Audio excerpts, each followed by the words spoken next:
So I am a runner, not a speaker. So please be kind and understanding, perhaps generous with your applause. Maraming salamat po.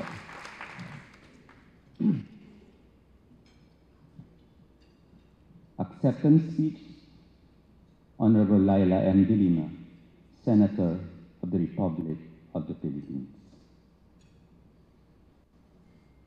A glorious evening to all our friends and fellow defenders of human rights who have taken the time to be here tonight. In particular, I would like to acknowledge our guests and fellow members of the global liberal family who have traveled from all the world just to be here today.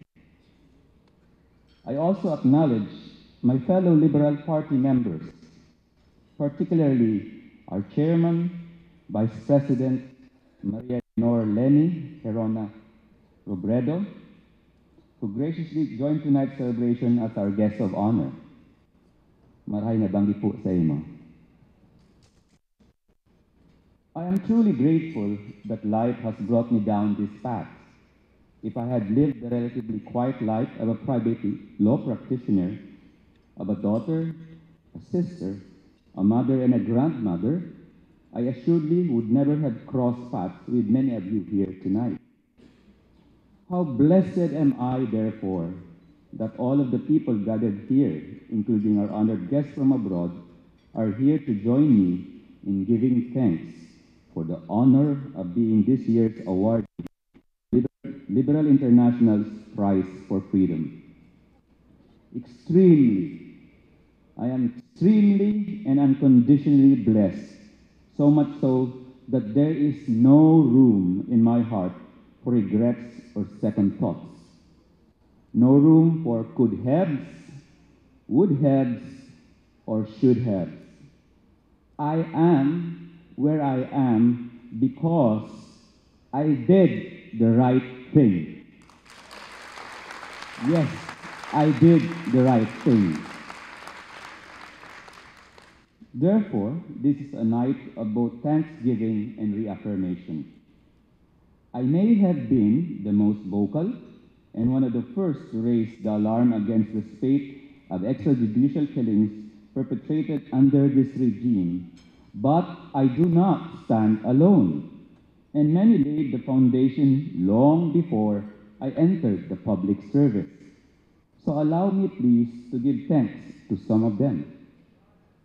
First of all, let us all celebrate those who have built this world we live in today. In the words of Edmund Burke, society is a partnership of the dead, the living, and the unborn. As bleak as it may seem now, we know that it could be worse, and in fact, generations of human beings before us did indeed have to suffer worse fate. But out of those ashes, this new world was rebuilt, made stronger by the simple fact that this is more humane and therefore more conscious of the dignity and value of human life. And that is why we have such instruments now as the Universal Declaration of Human Rights, so that we may not have to go through the same horrors and commit the same mistakes of those who came before us. It is the beacon that transcends time by shining its light all the way from the past in order to guide our way here and now in the future. Secondly, whatever I am doing now, it is to honor my father, former COMELEC Commissioner Vicente de Lima. And we see here his boss, Chief Justice Davide, and Christian Munsod. Perhaps a round of applause for them. Because during their time, as my father would say, the COMELEC knew how to count. They didn't have any debates on how many percent of shades we have.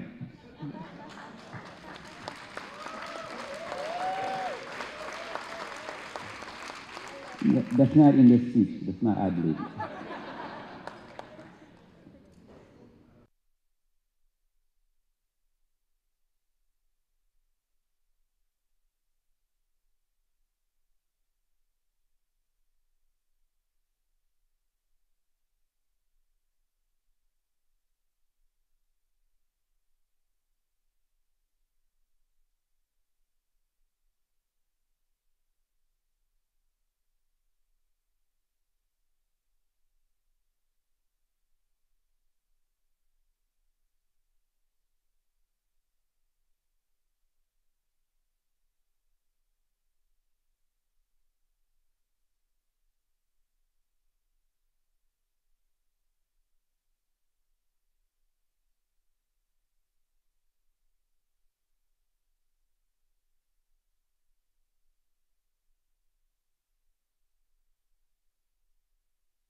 find inspiration in the grace, strength, wisdom, and courage she had displayed in the face of various adversities, including personal tragedies.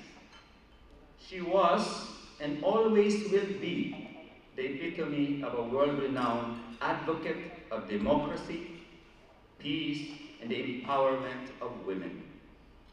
She did not just fight and defeat a dictator, she was instrumental in the creation of a constitution that was intended to ensure that one will never rise and wrest power away from the people ever again. She left a legacy that you and I are honored to continue and protect.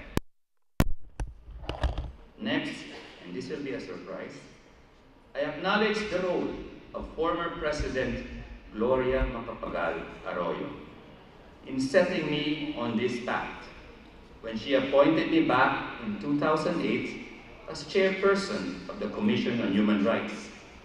It was during a critical time during her administration when the human rights record of the Philippine government was sounding an alarm all over the world.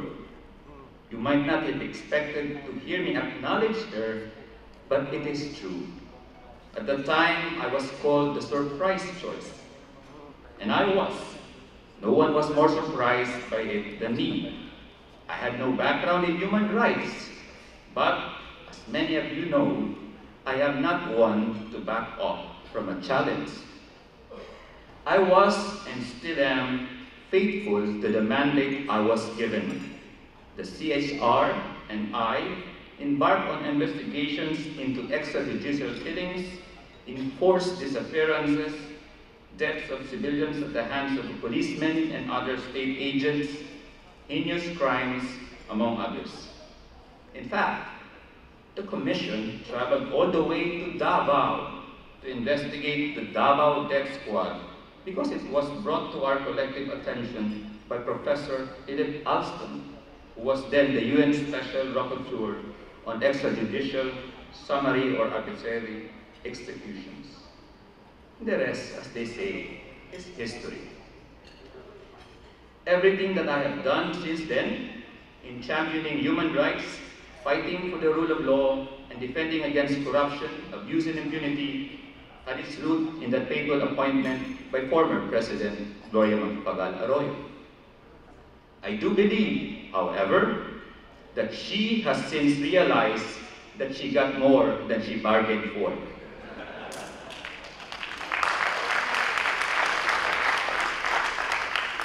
Finally, I give thanks to the President I am most honored to have worked with, President Benigno S. Aquino III.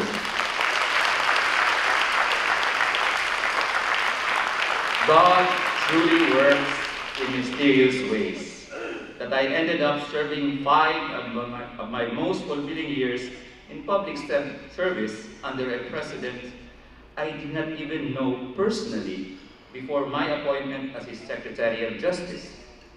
Our faith in the rule of law, in holding public officials accountable, in the importance of truth and selfless public service, and in defending human rights were so aligned that it did not matter that we've known each other for such a relatively short time.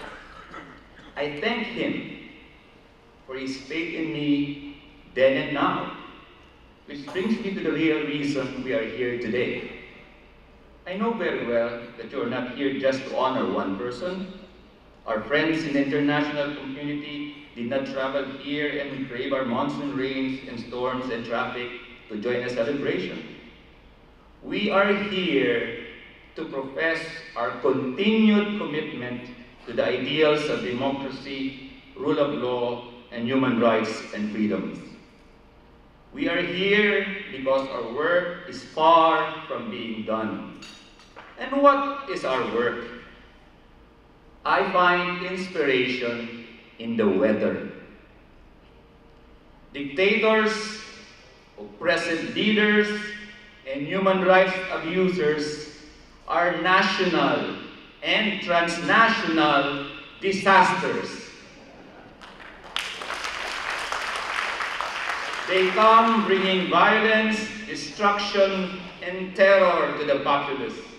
When they leave behind devastated nations, dead and dying people, hopelessness, helplessness, and a precarious world order. We are what protects the people from these national and transnational disasters. We are the people in the lighthouses and watchtowers who call out warnings that a destructive force is bearing down on us. We are always on the alert so that people can afford to live their lives being secure in the knowledge that watchdogs like us are ever alert and ever willing to risk ourselves just to sound the alarm when it becomes necessary. We are the breakwater that protects the people from the pounding waves. We defend them from abusers, and in doing so, make ourselves the target. We are the levee that regulates the flow of raging floods, that they may not devastate people's lives, property, and security. Institutions like the International Criminal Court are our disaster insurance. If the worst should ever come to pass, there is a mechanism by which we can bring both accountability and redress for the victims. Luckily for us, unlike natural disasters, the enemies of democracy are not irrepressible. They may be megalomaniacs, but they are mere humans who fear rethinking people whom they cannot control. Being mortal, they can be stopped and brought to justice. So if we maintain and defend the foundations of our freedom, such as the UTHR, constitutions that recognize and protect democracy and human rights, and national and international institutions that uphold the rule of law, altogether we can be storm breakers, one that neutralizes a potentially devastating force long before it can take hold. And that means that our work is never done. We do not obtain disaster insurance or build breakwaters, levees, watchtowers, and lighthouses only when the storm is already raging. They have to be built and maintained even and especially during times of calm, so that they are there ready to protect when the time comes. Dictators, oppressors, and abusers come and go, but we, the defenders of the people, can never rest. Even if you have to start from teaching a whole new generation something so basic and simple, that human life and human rights are not opposites. That there is no dichotomy between the two.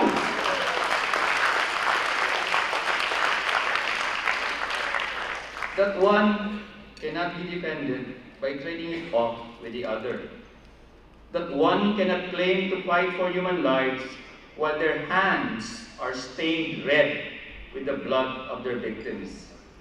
That anyone who suggests otherwise is no better than a wolf that pretends to be a shepherd and delivers the flock to slaughter. In the vernacular, that is the mantra of the Bantay Salakay, or the guardians who themselves attack those they are guarding. So to answer Jumilal's ancient question, Quies custodiet ipsos custodes? Who guard the guardians? Tonight, we declare it is us. We guard the guardians. Here in the Philippines, I am confident to know that as I declare this, I stand with my fellow members of the Liberal Party under the leadership of LP President Senator Francis Pico and Pangilinan, and the principled courage exhibited by our chairperson, Vice President Leni Robredo. She herself is fighting a battle on her own front. I see Atty. Makalintan over there. To uphold the will of the people while at the same time continuing to sound off on critical issues affecting our people and our sovereignty. I hold her as an outstanding example that though we as a party and as individual members, along with our allies, may be referred to as the minority, we are nonetheless never silent, nor will we ever allow ourselves to be cowed into subservience. Though I have been in detention now for 520 days, the surreality of being so physically constrained, yet so spiritually liberated and uplifted, is a reward all its own. Again, thank you for this honor. I humbly submit myself to the protection of democracy, freedoms, human rights, and the rule of law. Thank you, Liberal International. Mabuhay ang Pilipinas!